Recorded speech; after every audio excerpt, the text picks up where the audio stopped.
Okay, welcome everybody to the Gender Equity Commission July meeting.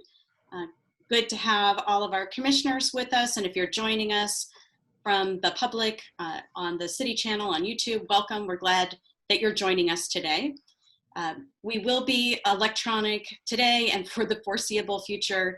We very much want to have everybody back together in a room and participating with us. But until we can do that, if you do want to send any comments, if you've got questions, anything you'd like to communicate with the Gender Equity Commission about, we encourage you to send an email, and you can even do that today if you're watching live during this meeting, to genderequity@pittsburghpa.gov. That's our email address. I'll repeat it again, genderequity@pittsburghpa.gov.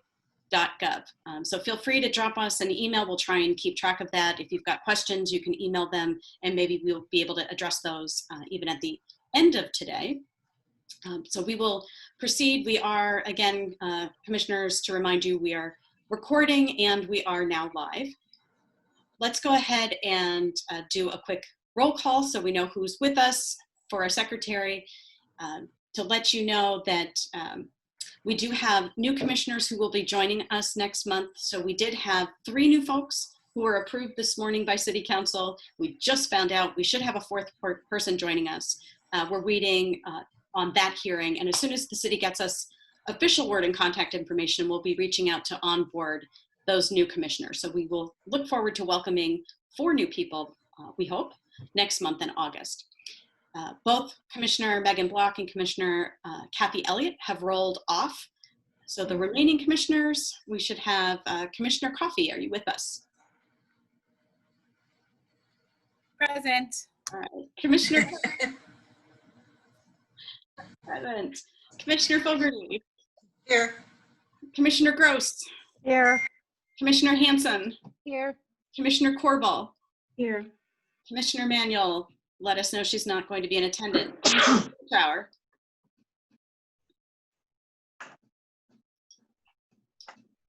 Thought I saw Amanda. Hopefully will be joining us again. Commissioner Schultz. Here. Commissioner Strelick. Here. And Commissioner Williams. Here. Okay, we do have quorum, so we can conduct business, which is marvelous. The first thing that we will do is read any submitted public testimony, and then we'll move on to approving the minutes. Anu, do we have anything that needs to be read from the public at this time? No. No comment. Okay. Remember, feel free to email us. Anu is keeping track of our email. Appreciate that. Okay, we do have minutes. Thank you so much, Kalani, for mailing both the May and June minutes to us. I can't drop the link into the chat since we no longer have the chat feature, but hopefully everybody had a chance to see those in the email that Kalani sent. Again, everybody should have access to our shared Google folder. If you are struggling to get in for any reason, please let Anu or I know, and we can make sure you have access to that. All of the monthly meeting minutes are organized in folders. It's very organized. Thank you, Kalani. So any questions or amendments or additions to the May, we will take May 1st, the May meeting minutes. And if not, I just need a motion to approve those. So moved. Second from Lee. All those in favor of approving the May minutes? Aye. Aye. Any opposed? Okay. Thank you. May minutes are approved. Let's take a quick look at the June minutes. Again, Kalani's doing a marvelous job with these. Appreciate it. Any amendments or additions to the June minutes? If not, we need a motion to approve the June minutes. So moved. Thank you, Sabrina. A second. I saw Lee's hand. All in favor of approving the June 2020 meeting minutes? Aye. Aye. Aye. Any nays or abstentions? None. Thank you very much. The June 2020 meeting minutes have been approved. Appreciate, again, Kalani, all your work on that. Okay, moving on to our agenda. We've got Just some administrative updates and report backs.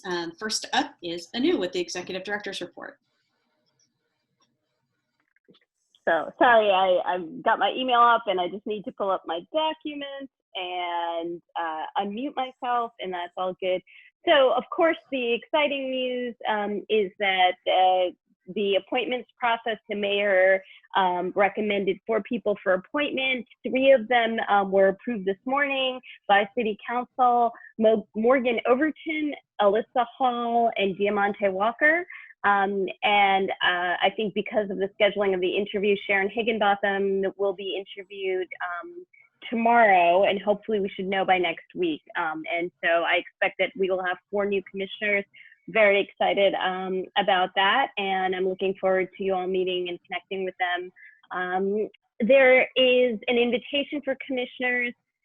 The Haifa in Israel, the Gender Equity Plan, is having a conference in September. They've invited Mayor Pizzuto to participate virtually, and there'll be a planning call. So if you want to learn about some of the work happening in another part of the world, they've been looking at our city.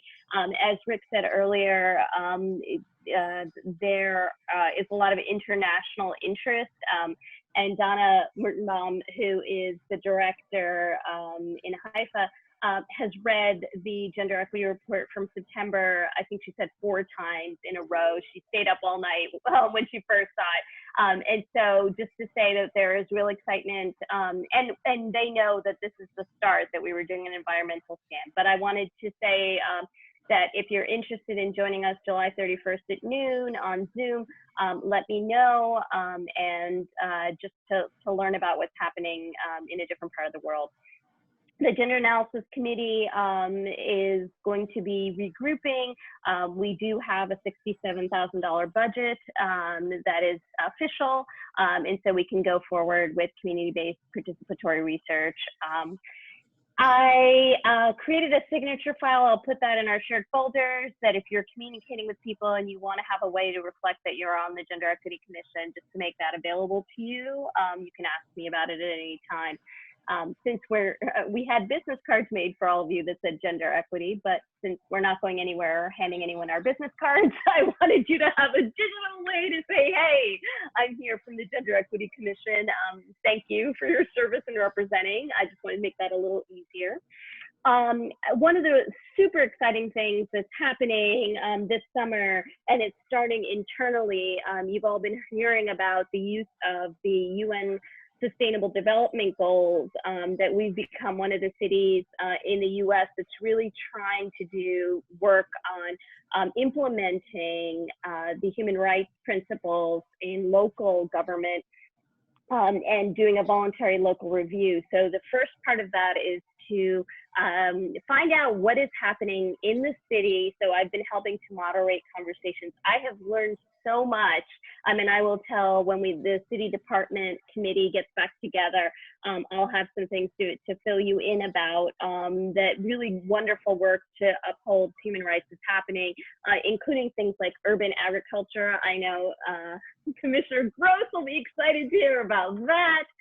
Food distribution, thinking about digital equity, thinking about housing, someone who joined one of the conversations works for the parking authority, so thinking about equity everywhere.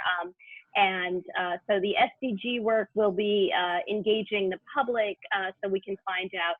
You all remember that the Gender Equity Commission was created as part of a Cities for CEDAW movement. So our own existence is very much linked to the UN, and a model that everyone deserves human rights, and that we're really focused and we will be partnering with the newly created LGBTQIA+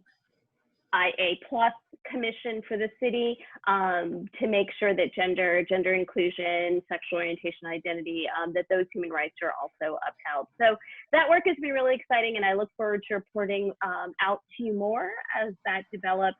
But our work is slow, and there is a lot of effort been put in by many commissioners, and I think we're all at times amazed by how bureaucracy is very slow, as Commissioner Gross also mentioned last month.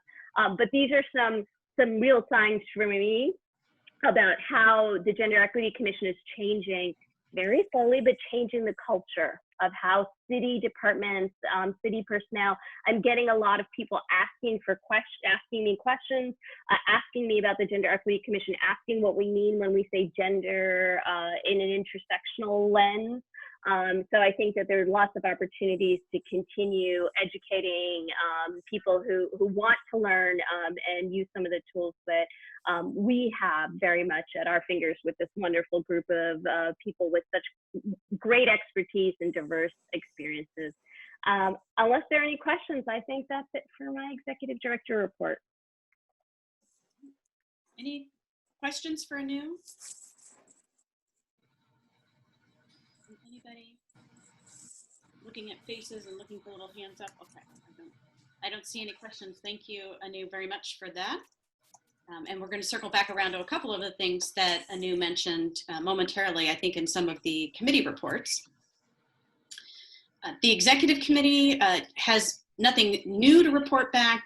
We have been meeting faithfully and talking a lot about meeting formats, as you can tell, and really paused this last month to have a very intentional conversation about how our gender equity work aligns and comes up alongside and connects with anti-racism work. So that's one of the reasons we wanted to put that poll question in front of you all. Thank you very much for that. Just to give you a quick report back on the results of that poll, we had 4 people who felt that we really ought to pause and have some more intentional dialogue around that particular question, and 8 people who said we could probably wait to have more of that conversation until we have some official training. We mentioned earlier that the city does GARE training, and our executive director is looking into potentially figuring out how to get us some of that training as a commission. So it looks like collectively the majority has voted to wait until we have GARE training offered to us, but again, we can come back to this discussion. This is not the end of it. And the Leadership Development Committee, I know, has some plans in the work to talk to us about a potential retreat where we could have some more conversation. So I don't want anybody to feel that we are never going to have a discussion of the way that these things come into alignment. But we do appreciate everybody responding to that poll question. That's what your executive committee has been talking about. And of course, all of the onboarding of new members and how we want to do that. And we punted that decision off to Sabrina and her committee. So she's going to talk about that, I think, in just a moment. That's really our report back from the executive committee. Sarah, is there anything that we need to know from the treasurer?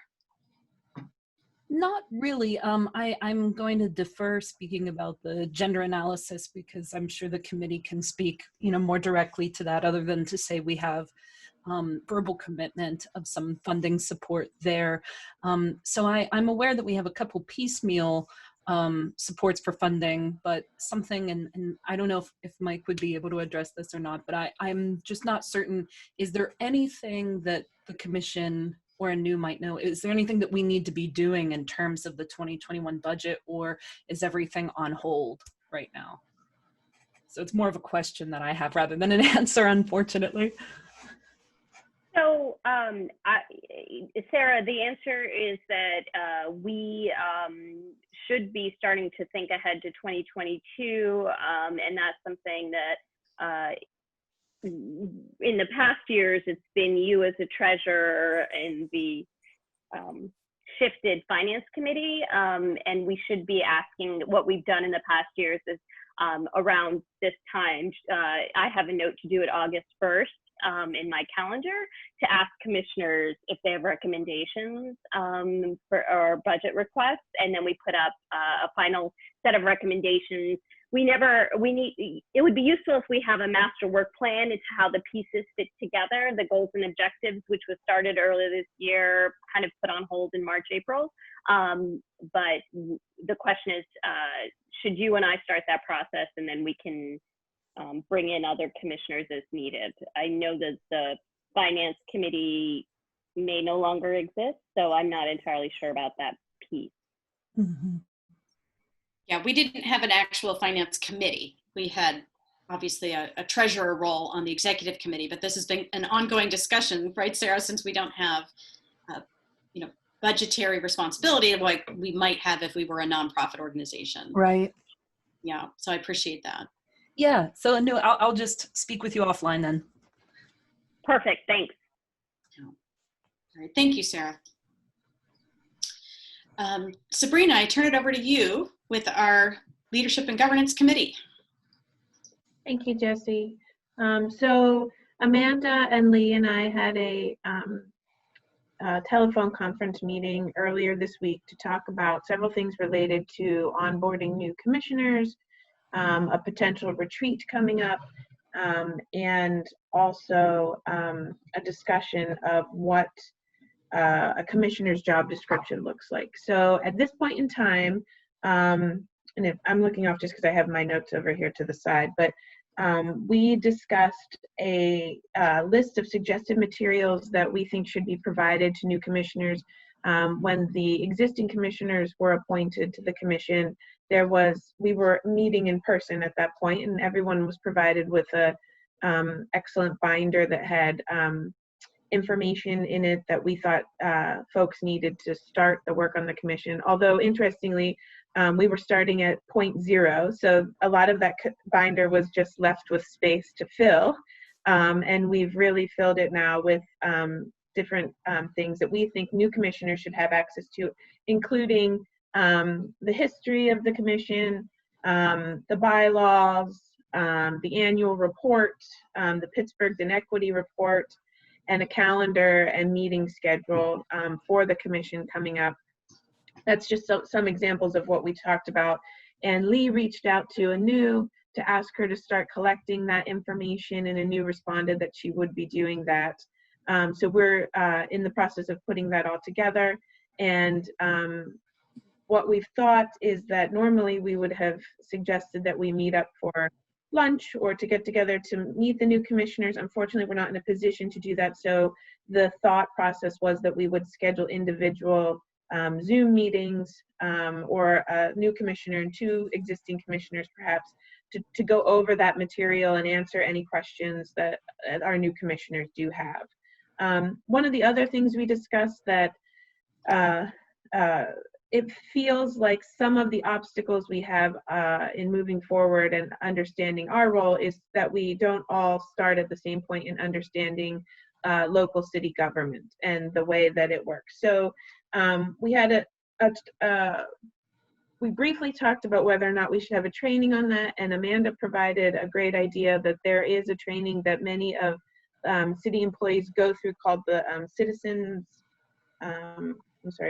Academy training.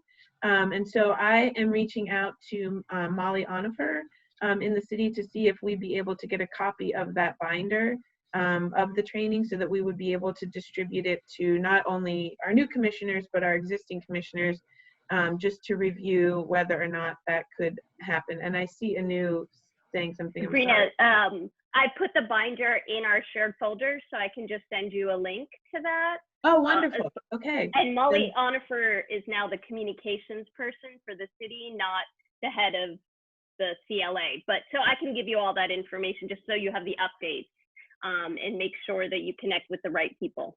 Okay, wonderful. Thanks, Anu. I appreciate that. The thought being that better understanding how the city government operates, we would have a more be able to have a more fluid conversation about our roles and what we can and cannot do as a commission.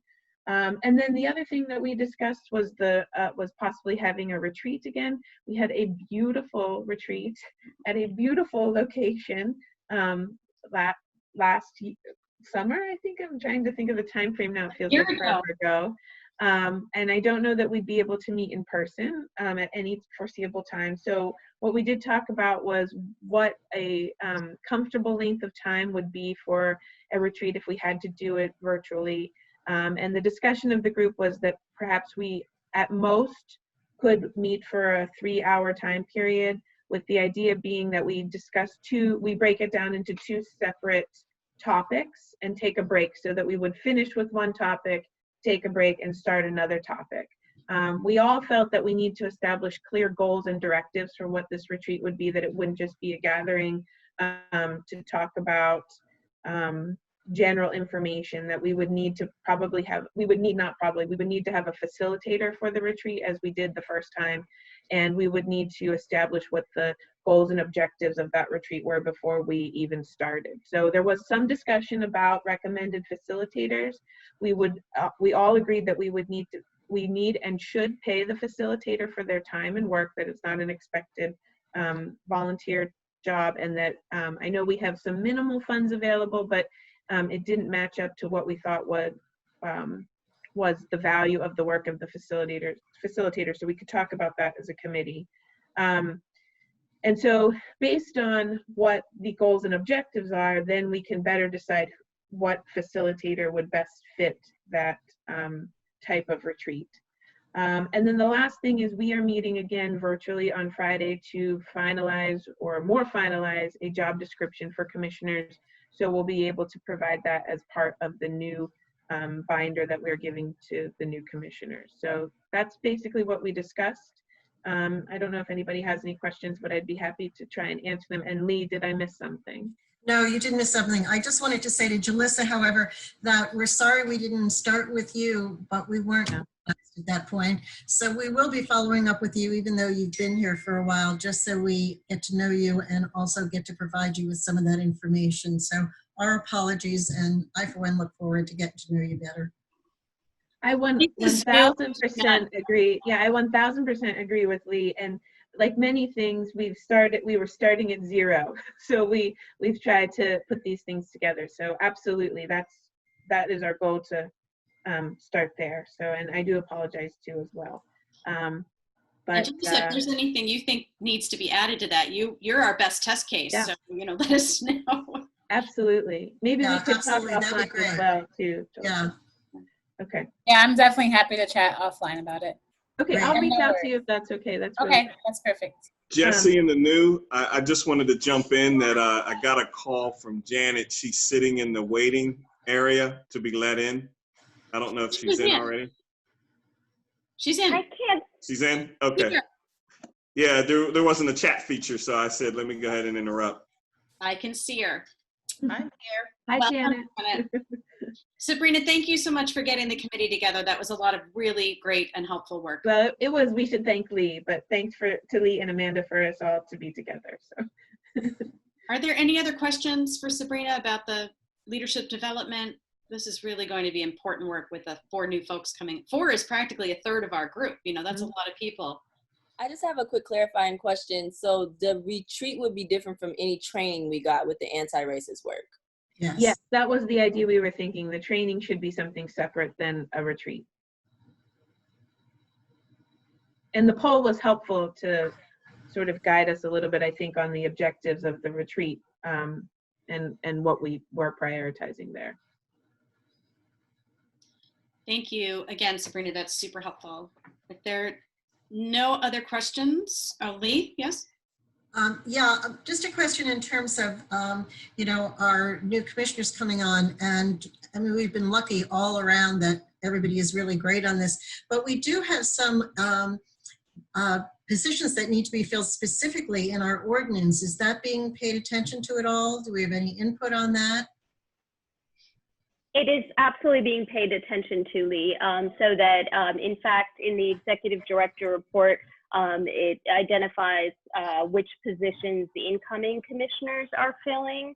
So that's in there, and I'm working very closely with Hirsch in the mayor's office. So the person who used to be in charge of boards, authorities, and commissions, Gloria Furzon, has retired, and so there will be a little bit of time while the new person, Hirsch, is getting up to speed, but he and I are working very closely together to make sure that the ordinance is absolutely being met. And I will be, once the new commissioners, all 4 of them are approved, I will update the list of which commissioners fill which roles and share that with everyone so you have the most updated information. Thank you. That's great. Thank you. All right. If there are no other questions for our governance and leadership development, we'll move on to the Gender Analysis Committee, and I'm going to give that quick report. The committee did have a chance to meet, and of course our Our chairs were Kathy and Megan, who have just rolled off the commission. So we are now currently without a chair. I'm going to be twisting some arms, so expect that coming up as we need to onboard new folks into the committees. I think the intention here is that we really do need to revitalize all of our committees and think about who wants to be on committees. And obviously this one is going to need a chair. So that's an action item that we really aren't going to be able to attend to today unless somebody wants to volunteer. So if you do, please holler. I can't see your faces right this second because I am reading from my notes.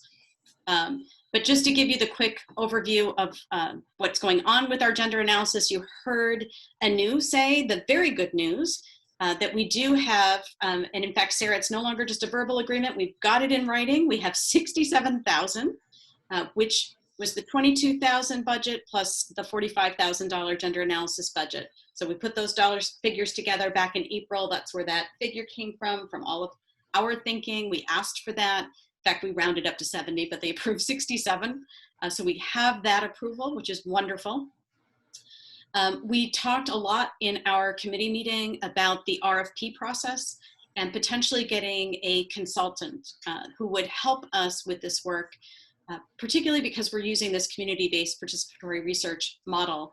And Kathy actually gave us some suggestions. We've got some names and some ideas of how they might help give us a little bit of support as we move through the process of getting this out. That would require some budget, so the committee's been talking a little bit about what that would require. We talked a lot about community engagement.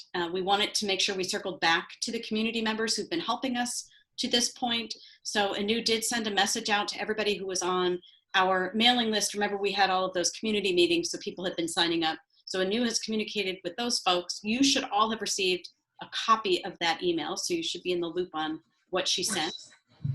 And we do want to share the RFP with the community group to get their feedback when the timing is appropriate. We just want everybody to remember that there's a process and we have to be very intentional and give a lot of lead time and work with the Office of OMB on that if we're going to be involving community members in that process. So we do have a proposed timeline, and again, just draw your attention to that. If you're looking at the memo, this is at the very bottom.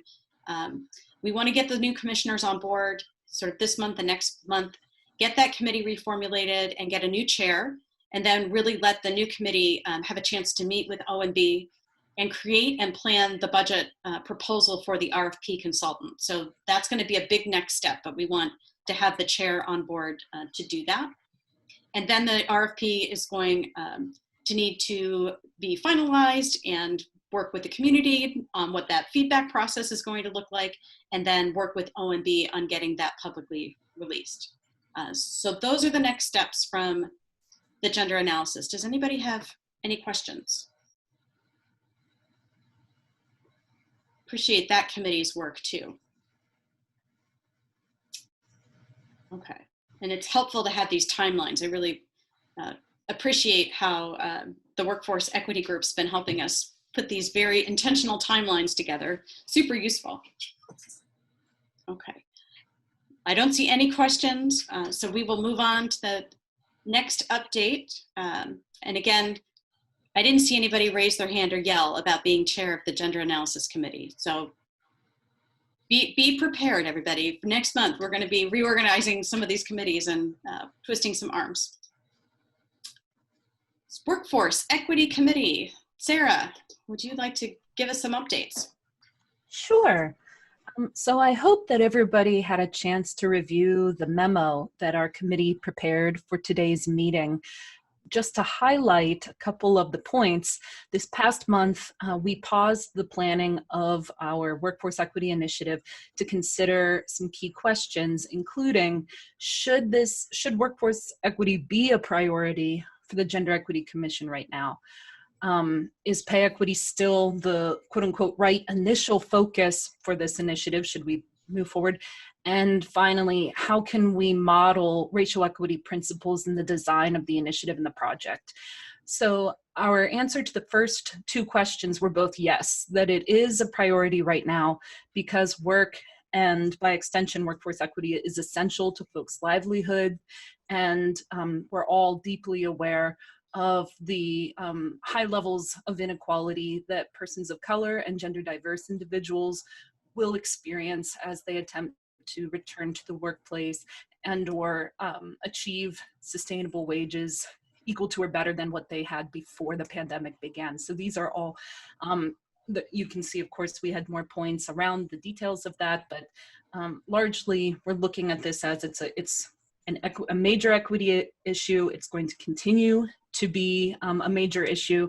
It's also a sustainability issue, and it has, of course, implications for the economic health of our entire region. So for all these reasons, we're saying, yes, we want to keep working on this. Of course, with pay equity, our aim has never been to focus entirely on pay equity. It's our starting point. And of course, we are working to intentionally be intersectional from the beginning. So we talked about how AAUW Work Smart is certainly not the be-all end-all training solution for women and other gender diverse individuals to gain these negotiation skills. It's not going to solve everything, but we certainly see it as an important step and an important value add for all the workforce development that is happening right now in the region. So, and we, in terms of connecting that to racial equity, we are committed to ensuring that that curriculum includes wage and wealth gap data that is disaggregated by race and by gender, and that it covers those things holistically and comprehensively. On the Talent Compact and the Workforce Equity Council side of things, so looking more at the systems level work, I want to add to our memo that we've been receiving some resources from folks lately, which have been very helpful. Rick and Jesse shared, for example, the Bloomberg Gender Equality Index, which is another set of metrics for looking at workforce equity among employers. And so right now, in addition to a whole host of other resources we've been reading, we're looking at how can we pull in some of those questions as we're creating this, this data collection instrument for employers. So we welcome if folks have other workforce equity resources that you want us to read, be aware of, connect to. We certainly welcome folks to send that our way. And thank you to all the folks who have already sent things to us. We are just today, a new invited us to connect with the Corporate Equity and Inclusion Roundtable, which we've long felt is a very important partnership as well. So we're starting to look at connecting with some external partners. And so our goal, as we've said before, is to put all of this in a very clearly written document for the GEC to review at our August meeting. On the racial equity principle side as well, we read, and it was attached so folks can see this. It's also in the Commissioner shared folder, the Annie E. Casey Foundation's 2014 report, Embracing Equity, 7 Steps to Advance and Embed Race, Equity, and Inclusion within your organization. As a committee, we agreed that the steps that they outline, the 7 steps, seem like a great guideline for us. And each of those steps includes several assessment-oriented questions that you can ask around the project to guide the various pieces as you're putting them in place. So we've committed to using that document as a guideline for our work moving forward. So that will be a piece of the paper that we will present in August as well. And the final update that I have around this is that we did hear back from AAUW National regarding the revisions that we asked about to the contract. So we just received their response back, and so we will be reviewing that, and we'll include that in our August paper as well. So I welcome any questions, and of course, Jan and Amanda, if you have anything to add, please do. Any questions? And Sarah, as always, thank you to this group. Janet, thank you. Amanda, thank you. Really great work, and I appreciate how you've documented all of your steps and brought so many resources to us. Can I ask a quick question for clarification? Sarah, you said the Annie E. what document? To do what? Oh, sure. Sorry. It's the Annie E. Casey Foundation. They put out a document entitled Embracing Equity, 7 Steps to Advance and Embed Race, Equity, and Inclusion within Your Organization. For folks, you can easily Google it and find it. The Heinz Endowments also has it on their list of equity resources for folks that might be looking to access it who are listening in today. And then it is also available in our shared drive. I know Anu sent her email that included the agenda for today has an attachment in that email as well. And you And said it's also, sorry, it's in my executive director report. It's in a folder called Equity Tools where I'm putting all sorts of things like that. okay. I just needed to know. You said you were using that to determine something, and I missed that part.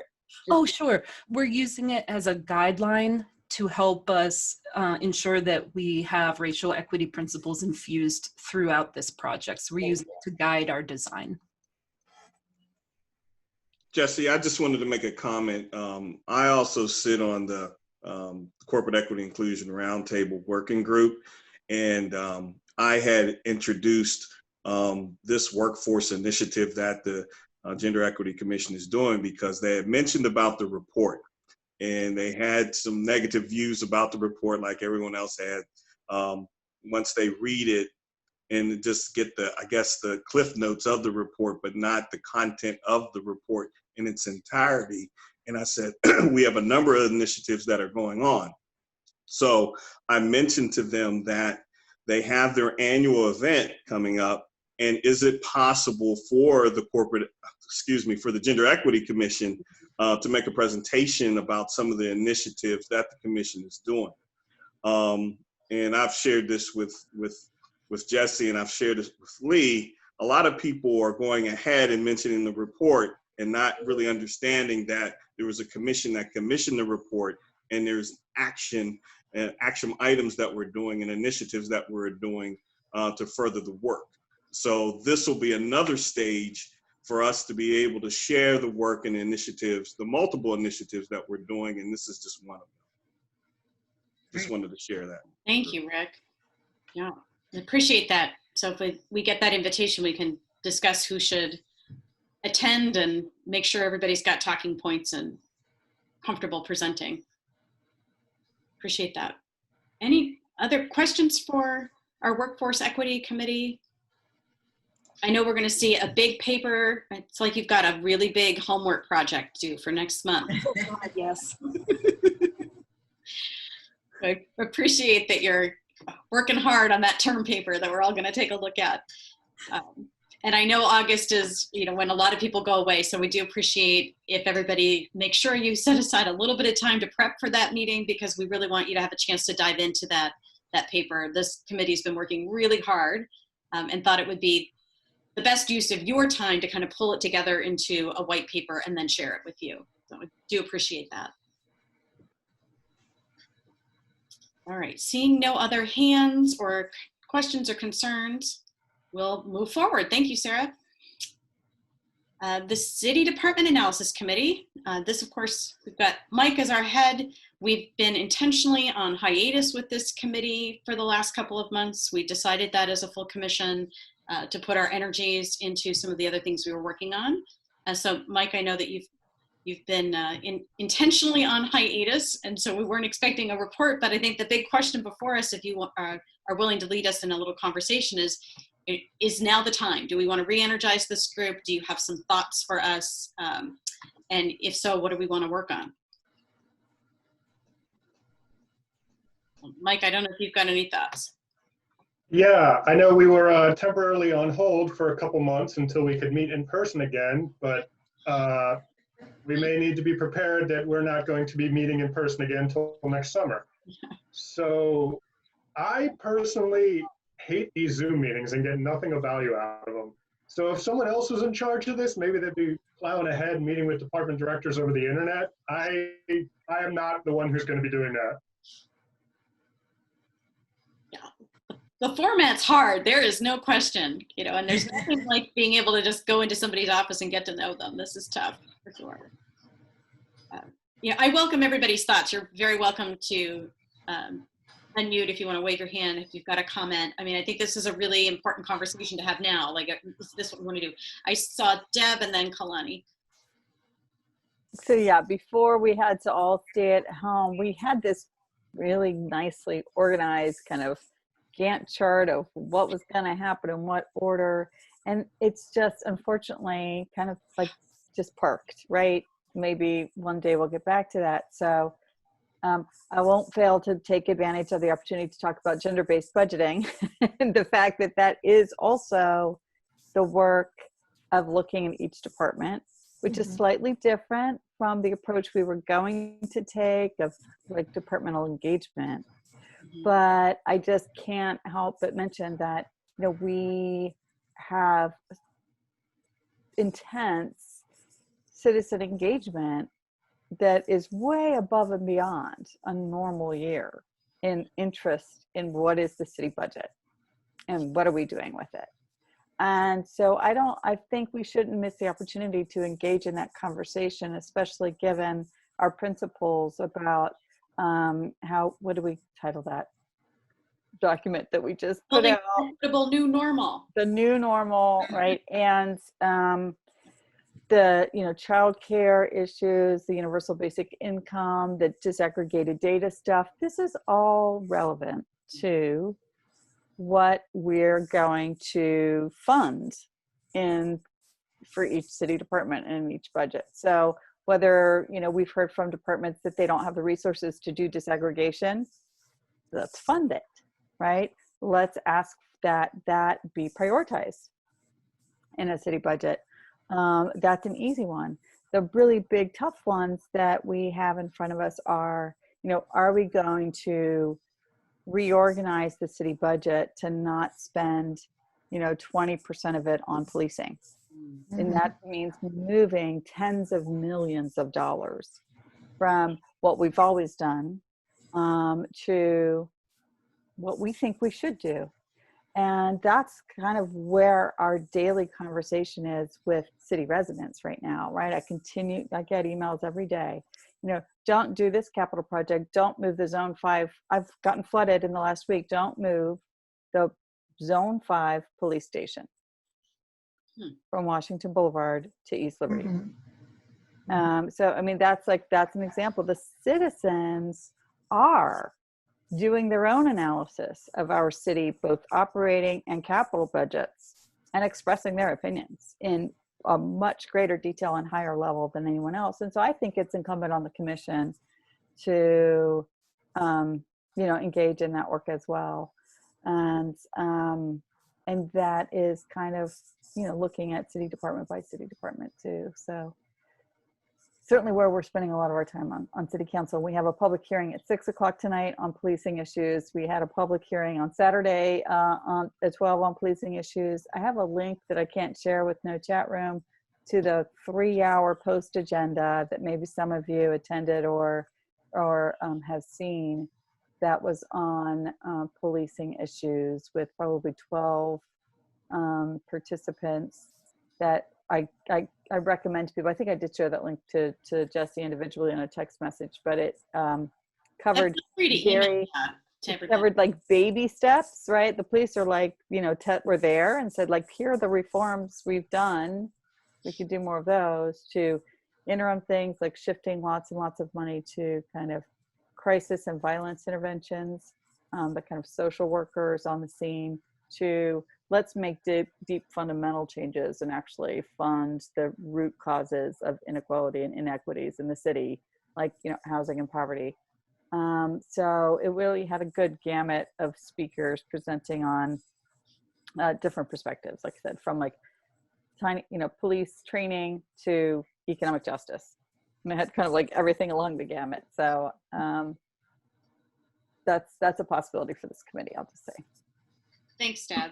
Mike, this is Janet. Just a thought, there are some heads of departments for the city that still come in daily. I can help you reach out to them and schedule some time. I'll even let you use the conference room in HR, which is huge. It's more than 6 feet distance. I've got masks for everybody if you want to have like a one-on-one. But there are some heads of departments that still come in. And if they know about this, some of them may just make the trip in just to speak to you in person versus doing it over Zoom. But there are some heads of departments for the city that do come in. And I'm certain if you alert them, they could put it in their schedule, use conference room 445. It's, the distance is enough. That's just an option. I'm throwing it out there for you. Thank you, Janet. That's helpful. And particularly if this committee gets re-energized and decides that it wants to move forward. And I think that, the big question precisely is, do we want to move forward with the old chart and the old strategic plan that we had, or do we want to rethink what we're doing? I just heard Deb, describing some opportunities here really around the gender budgeting that we might really want this committee to pursue. I think Kalani had her hand up next, so I want to give the floor to her. Very hard to have a comment and take notes. I know. Okay, I'm just writing down what you just said, Jesse. Okay, so maybe I'm not clear on why we stopped doing this committee, because I was under the impression that we stopped doing it because once we saw how difficult it might be to get that disaggregated data from the departments, it's kind of like we were like, well, oh well, and then we kind of just push it to the side a bit. Maybe I'm confused. I didn't know it was because we couldn't meet in person. I have repeatedly said how important I think that this particular committee is, because if we are hired, or not hired because none of us are getting paid, let's remind the public, but if we have been appointed to do the work, basically we're like the for lack of a better term, cheerleading squad of gender equity for the mayor's office and for the city of Pittsburgh. So we literally, as a group and with our community partners, tell them how we can be a better city related to gender equity. So if that's the case and that's our job, I think the gender, like the department committee of all things, and not to compare, but just of all things, makes like the most sense of the work that we should be doing. Is like, how is the city as our governing body considering gender equity in its work, and letting the mayor's office know how they need to do better in all these city departments. With that said, I do think that we should start back up as a committee, and I don't think that we should let like distance, hinder anything, because Zoom is our life now. And as I've said before, I'm more than able and willing to be a big part of that, just because I simply think that this is work that's important.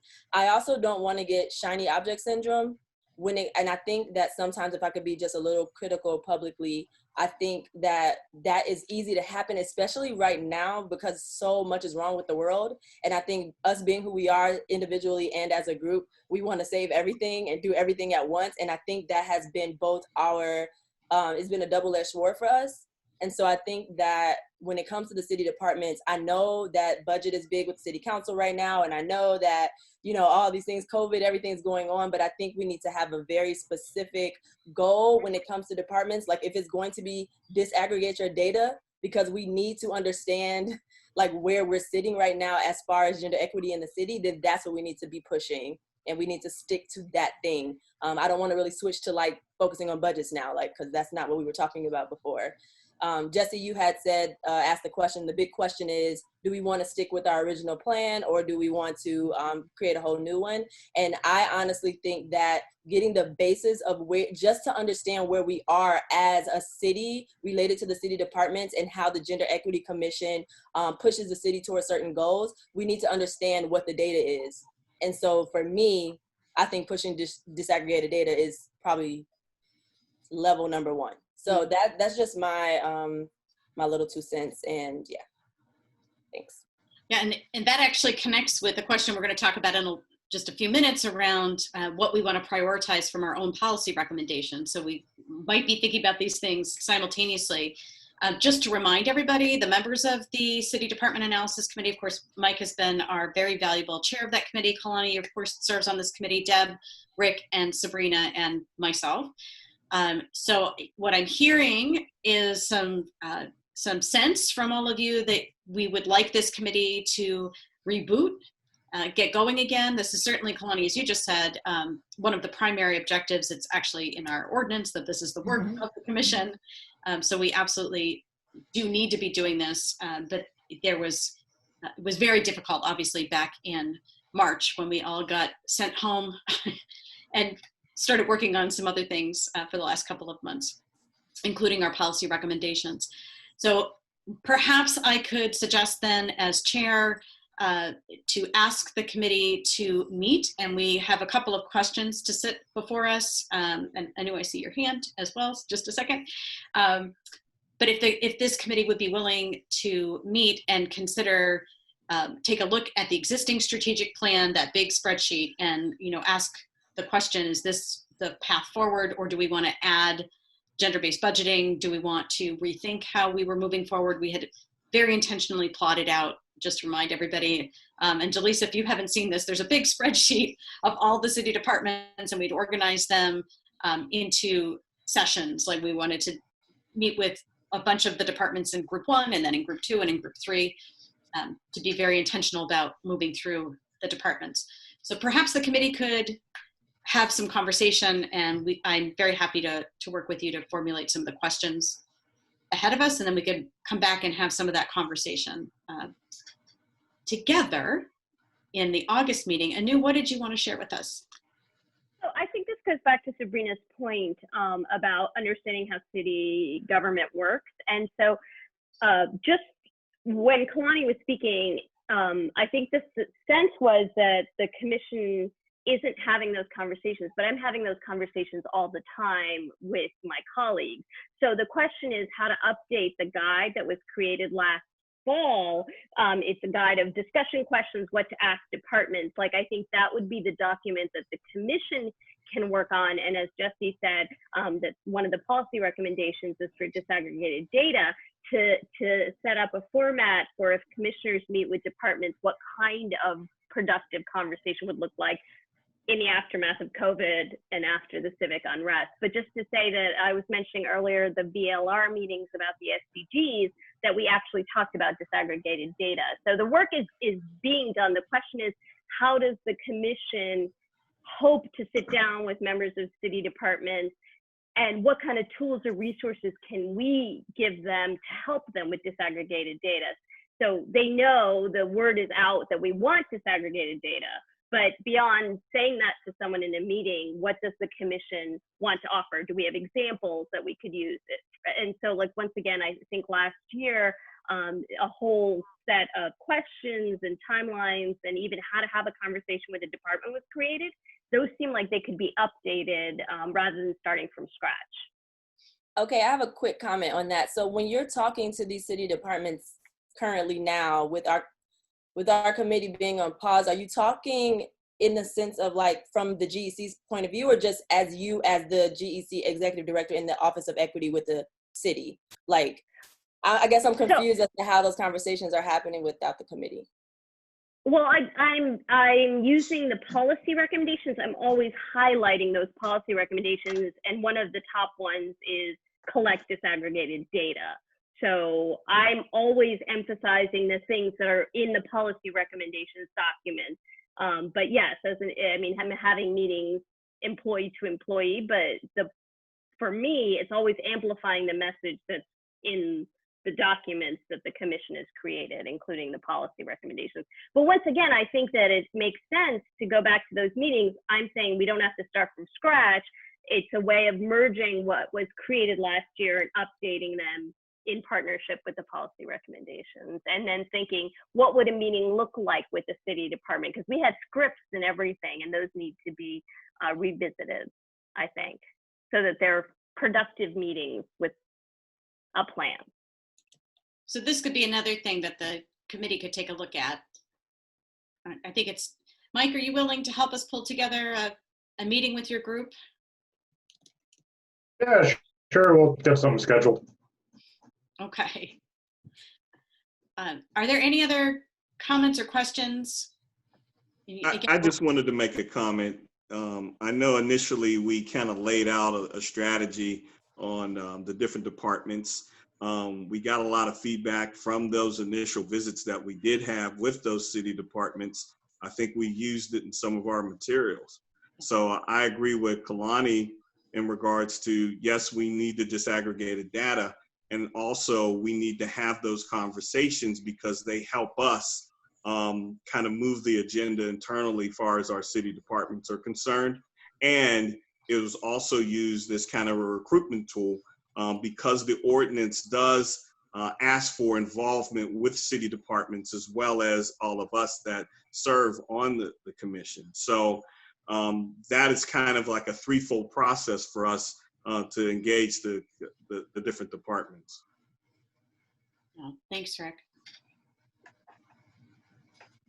All right, well, it looks like this committee's got its work cut out for it, but we have new members coming on board. So hopefully we can also re-energize and grab some folks and twist arms. And Sabrina, I forgot to mention to you that Jaleesa has volunteered to be on the governance committee. Thanks, Jaleesa. Yeah, so you got a new member for that group. So make sure you put her on the list for Friday to see if that works for her. Appreciate that. Yeah, well, this is actually a really good segue if we could sort of move into the next section of the agenda, because the big question before us around the policy recommendations that we've made was specifically, to have us thinking about where we want to focus next and next steps. So barring any other hands up, we're thinking about the department analysis committee meeting, and thank you again, Mike, we will get that scheduled. Let's take a look at the next agenda item, and we're doing great on time, by the way. Thanks everybody for your help today. So we're looking at the policy recommendations and what potentially we want to focus on. Just to let you know, we've had some really great community conversations already about these policy recommendations.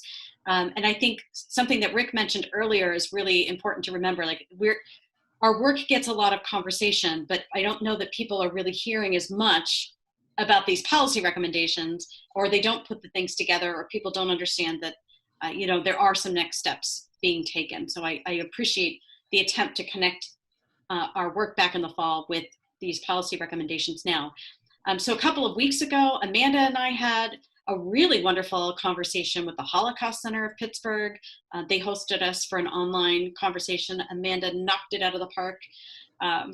And that's available as a recording if anybody's interested in looking at it. And we actually just walked through the policy recommendations and had about an hour and a half conversation. So, and I understand that over 500, maybe 600 people tuned in to see that. So that was a really nice community conversation. And then just this last week, Jaleesa and I did a session with grant makers of Southwestern Pennsylvania. And they love Jaleesa so much, they're having her come back to moderate a panel and do a two-part series. Yes, which is fabulous. In fact, they really were very taken with the town hall that we put together back in April, that this group did. And they are going to specifically for that panel ask our panelists from the our panelists from the town hall to come back and report back to them as a little bit of an update. That session's not going to be open to the public. The one that Jaleesa and I just did was to, I think, about 40. We had about 40 grant makers, lots of program officers from all of the major foundations. It was a really great session. And what, if I could just sort of tie those two public presentations together, what we're hearing lots of questions about our policy work is everybody wants to know, so what are you going to do first? What's next? What in what order? What's the most important thing? We're getting a lot of those questions. So this is perhaps a good opportunity for us to have a chance just to talk a little bit about that together for the next couple of minutes. We've already heard lots of people mention that very first recommendation around well, it's actually not the first recommendation. It is our second recommendation, because the first one, and we all talked about this quite a bit, was addressing police violence. So I don't want to suggest that that's not our first. It was our first for a very good reason. But the disaggregated data has come up. So this is an open question, open discussion. Is there something you all would like to see worked on as the very next step? Is there something that you've been hearing from community members? How would you like to proceed with some of these policy recommendations? Obviously, understanding it is not our job as a commission to implement these, but to work with City Council and to work with the Mayor's office. And we've not yet heard back from the Mayor's office. I should have started there. We are going to hear something formal. They promised us a formal response. And Deb, I think we were going to meet with the Women's Caucus on City Council. So we've not heard anything formal back from City Council either. That's where things stand. Actually got a call this morning from Councilman Strasburger also asking for an opportunity to work, see if the Gender Equity Commission would be interested in gender-based budgeting. I'm sorry to be a relentless record here, but when you say working with council and that we've been trying for 3 years to work, you know, with city bodies, city council's responsibility is the budget. Yeah.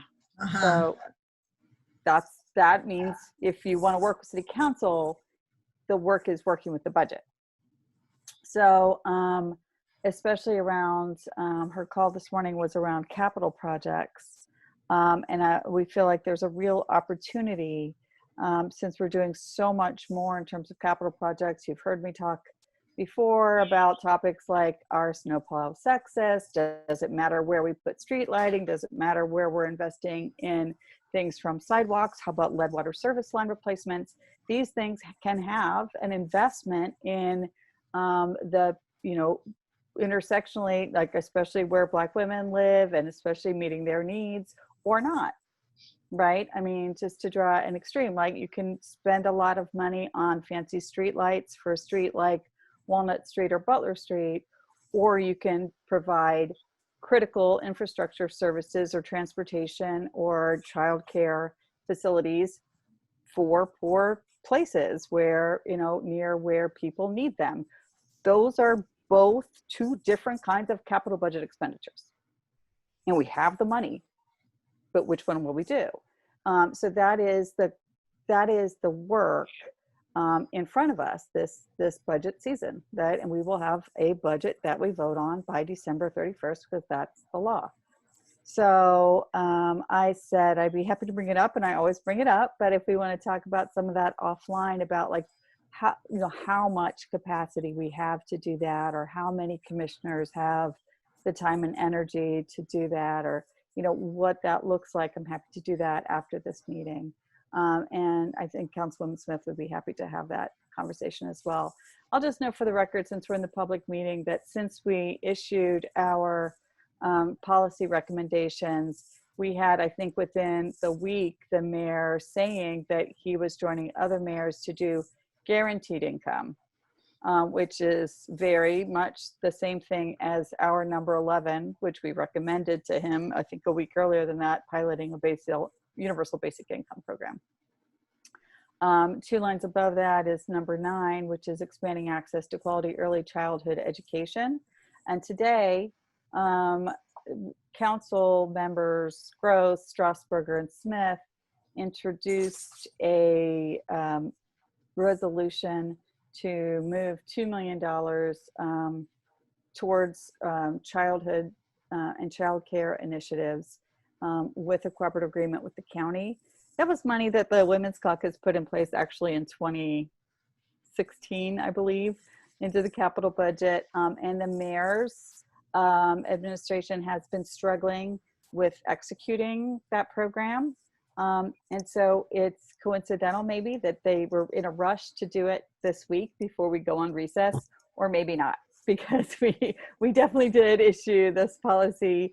The commission issued these policy recommendations to the you know, both the city administration and the city council, and that request came to us last night from the administration to introduce it as members, because it was too late for the mayor's office to do that. They would have had to do that last week to get it on our agenda by today, expedite it, which we did, so that we will be discussing it publicly tomorrow. And I believe that Tiffany Simoneau, I think Lissa Geiger, and maybe even Michelle Figlar from the Heinz Endowments will be on the line for City Council tomorrow morning at 10 o'clock to discuss that legislation and see what that program might look like. So there's $2 million more that has been sitting in the capital budgets for several years now.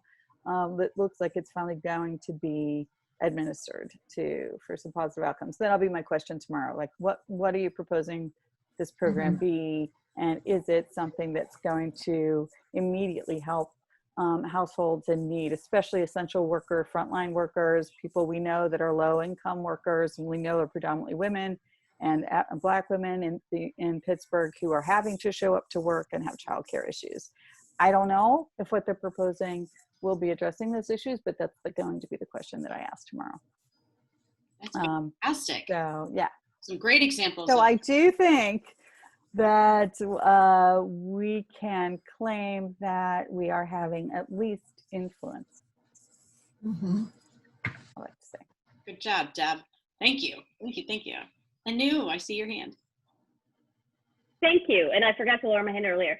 I just, Deb, as part of the committee, I feel so excited whenever you talk about gender-based budgeting. And I think the question that always comes up is if you could suggest like a mechanism for us to engage city council on that, because that I think is one of the elusive pieces of this, is how, so do we, if we meet with the Women's Caucus, could we then come up with strategies that commissioners could use as a group?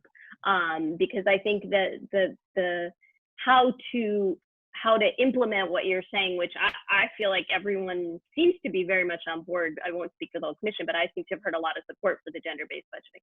So maybe that's something the committee can also devise, in addition to meeting with city departments, how to instrumentalize meeting with city council on budgets. Sure. Yeah, let's we can talk more about that. And that is, I think we have a perfect entree now. Like we said, we can schedule that meeting with Councilwoman Strasburger and Councilwoman Smith. And we're heading into budget season, so it's on our minds all the time. Fantastic. Yeah, thank you, Deb, for helping us get that set up. I think that's a really great next step. And I don't know who should be in that meeting, but perhaps that actually should be with our City Department Analysis Committee. Then we've got a standing committee to think about that. It seems like we're pulling those two things together. So in terms of, and we just have a couple of minutes left for this conversation around next steps on policy recommendations, but it's not the end of our conversation around policy recommendations. Obviously, this will be ongoing. So I've heard several people talk about disaggregated data. So we definitely have as a next step wanting our City Department Analysis Committee to talk about that as a strategy. What does that look like? What would next steps be? How do we want to work with departments to get disaggregated data? And then, of course, as Deb's been talking about, gender-based budgeting and possibly meeting with, is it the whole Women's Caucus? I guess that's all of the women on council. By the way, we need to get more women on city council. Always a good idea. I will mention that a number of the policy recommendations sort of group around workforce equity. So I know this is something that Sarah and Amanda and Janet talked about very quickly, and I don't know if this will be in the white paper that they're working on, but a number of these are sort of workforce equity kinds of policy recommendations. And we did talk about this a little bit at one of our meetings a couple of weeks ago, where we were starting to think about what a workforce equity council would look like in Pittsburgh and how would we want folks to sign on and work with us. So we were talking about some of these recommendations in that context. So I just want to remind us that there are multiple ways in which we may be sort of pushing forward with some of these recommendations. Are there any other comments, suggestions, things folks want to talk about around our recommendations, things you've been hearing? And Deb, thank you again for reminding us that we've made some steps forward. It is really exciting to see the influence that this group is having. All right. And Jaleesa is going to go get us tons of money from all of those foundations when she meets with them again. She did a great job, by the way, of letting people know that they need to pay up and help support all of these initiatives. Fantastic. Okay, seeing no other hands, I'm going to go ahead and move us on to our additional policy conversation. Ala's been waiting so patiently to tell us about some policy and legislative updates. Hey everyone, thanks Jesse. I also wanted to say I'm joined today by one of my new colleagues, Jordan Fields, who is a new policy coordinator with the mayor's office as well. So I'm excited to have her here, and she'll be co-presenting the policy updates with me.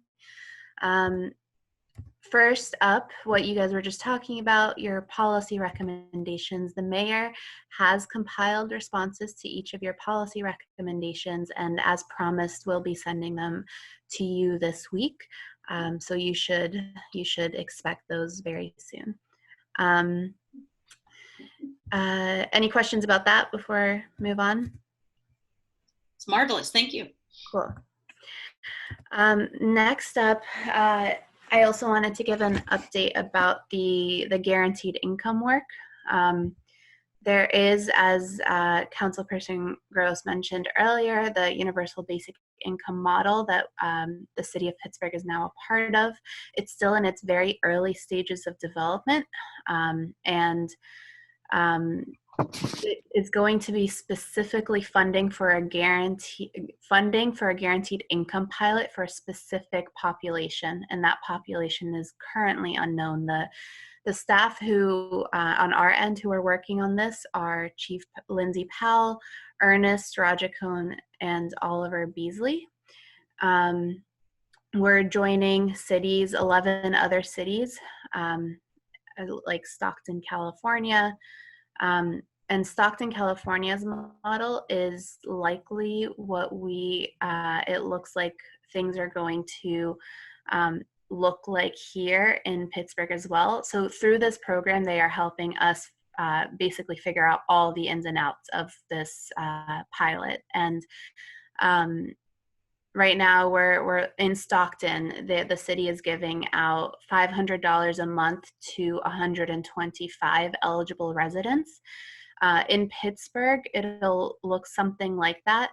And like I said, the target population, so whoever those eligible residents are, have not yet been identified, and neither has the monthly amount that will be given. So that is what the pilot will look like. It's just it's a select few people who will receive some amount of money per month, and the mayor is also advocating for state and federal policy change. So in addition to piloting this in Pittsburgh to see what it looks like and the impact in coordination with these 11 other cities, he is also advocating for state and federal policy change around guaranteed income work as well.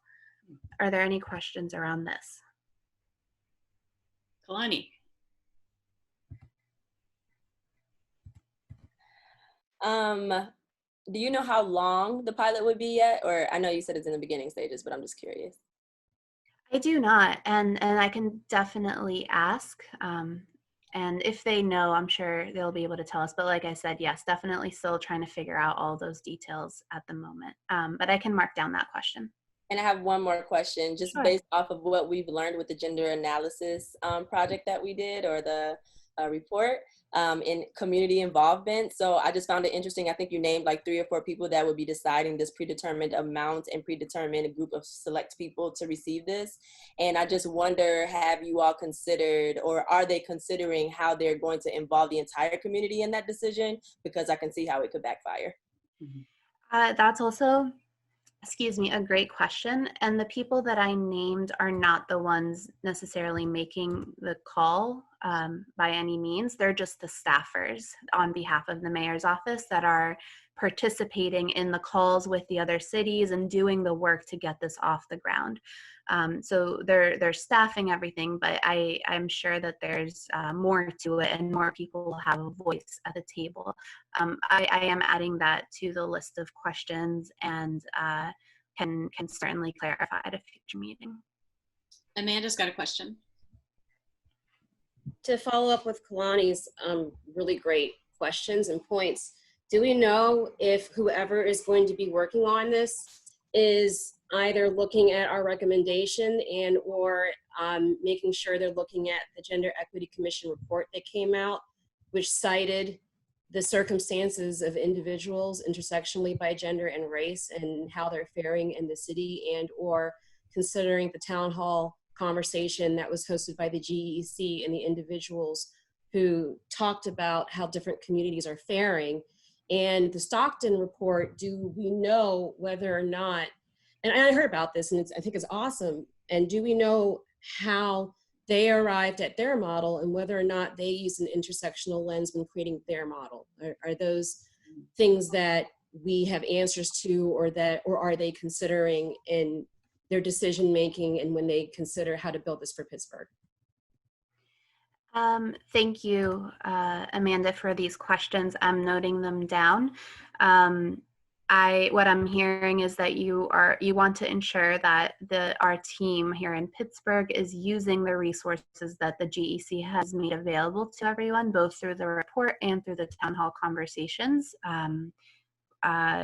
while we're participating in this pilot. And that is definitely something that I can relay and emphasize. And then the other question I'm hearing is, does the Stockton model take that intersectional approach to their model like we want to here? And that is also a question I will relay. Thank you. Thank you. Oliver, was there additional updates? I didn't want to cut you off. You had some good questions. Yes, there are a couple more, and I'll try to power through them.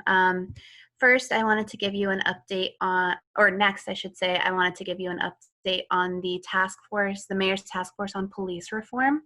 For anyone who has not been following along, they are meeting every Monday. I am one of the people who are staffing this task force. They're meeting every Monday from 4:30 to 6:30 p.m. Their meetings are broadcasted live, just like this meeting is being done on the City Channel YouTube page, so you can follow along there. There is also a task force website on the Pittsburgh PA.gov website. There is now a page made for the task force specifically, and there you can find all the meeting minutes, which are also now being translated into different languages, video recordings of previous meetings, and there's also a feedback form that is available for the public to share comments to the task force directly. So if you have policy recommendations, ideas, and concerns that you want the task force to hear, the task force wants everyone to know that they welcome public comment and are using this page as a way to do that. And so if you guys could help ensure that this reaches your constituents, that would be very helpful. I'll let you know if anyone has already shared our policy recommendations. You know, we had some pretty detailed recommendations from our very first point in our document around addressing police violence. Has anybody shared our document with that group? I don't believe so. I think the task force is dealing right now with a lot of people have put forward policy recommendations. So you have a lot of different groups who have put forward policy recommendations. And what they have done at the moment is they've broken out into different subcommittee structures that are going to look at different topics. And if you look at the meeting minutes, you'll find what those different subcommittees are. But those different subcommittees are then charged with doing their research and looking at what the recommendations that the communities have made are, but also looking at statewide, national policy recommendations and models. And so while it has not been done yet, I imagine that it will be. And it certainly would not hurt to ensure that it gets in front of them. Yeah, and did you say you're helping to staff that group? That's correct.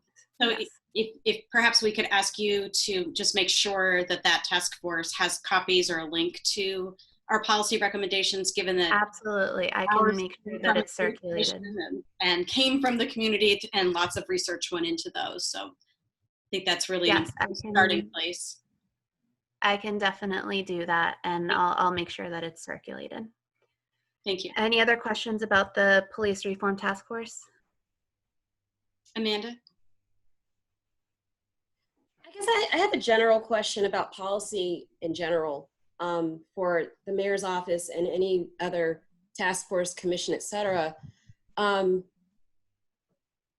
stuff that we put together, that's what it's for. And so I'm just wondering how we can make sure that people are provided with these resources on the onset, rather than us having, and you do a wonderful job updating us, but rather than us having to ask and request and put forth every single time there's a new group, department, commission, etc., how can we just make sure that they're just given these resources, since, as Jesse said, a lot of time, effort, resources, and research and expertise went into these documents? I think that's a great question. Like I said, the group right now has spent several weeks trying to figure out its structure for how it's going to do the work that it's trying to do. And your policy recommendations will be one of the things that they look at, how to ensure that they show up in front of a group like this is through what just happened right now, which is a connection that you have to the mayor's office via staffers who are also helping with the task force. And so by asking me to do that work, that is the connection. I am the staff person that can help to ensure that that happens. We appreciate that, Ala. Thank you. Thank you. Excuse me. Next, just one final update, and I'm going to hand this one over to my colleague Jordan. You guys had asked for a memo of examples of model policies in other places to see where others are doing well on factors where Pittsburgh is not doing well, based off of the report that you released last fall. Jordan has been spearheading that memo, and I'm going to hand it over to Jordan to give you that update. Thank you so much. As mentioned, my name is Jordan Fields. I am new to the Office of Equity. This is my third week on the job. But having spoken to Anu, I am working on a memo regarding the 2019 report. And I just wanted to give a brief update about that. I have a very rough draft done so far, but I'm focusing on 5 main topics. So maternal mortality rates, infant mortality rates, homicides, poverty, and education. And I have looked at a variety of other cities across the country. And I can honestly say as of right now that I've found a lot of really interesting policies, practices, programs that have been implemented and have been relatively successful. So I'm excited to continue working on that and update you all as necessary and share what I've found so far. Thank you. And Jordan, welcome. It's nice to meet you. I'm sorry that we're not in a room together and doing it properly face-to-face. Thank you so much. I appreciate it. Thank you for having me. I know we've just hit the end of our time allotment for this discussion. I don't want to cut anybody off. I appreciate that you all are working on a draft of that. It sounds like we've got an opportunity to see that perhaps next month, and we can always set aside additional time on the agenda if we know that we will have that coming. So that's terrific. And you can always let Anu know that, and then when the executive committee's meeting to put our agenda together, we can make sure we've got a little more time for discussion. Sounds good. Yeah, thank you. And I am very aware of time because we are using right up against the end of our time allotment, and we've got our city colleagues who've helped to put this together on the live stream. So we want to be very conscientious about the timeline. So I was going to ask if we had any other action requests or new business from the floor. Is there anything else that we needed to address or anybody needed to bring to our attention? Amanda? Just a very quick comment. I would like us as a commission to have open discussion on conversations and training around anti-racism and race and racism. Great. Thank you. And the Governance and Leadership Development Committee is going to be talking about what some of those next steps are. So that's a great place to make sure that we do that. All right. Any other requests from the floor, or shall we move on to our action items? We're going to try and roll out this new piece of our agenda where Kalani's going to remind us what we all just agreed to do.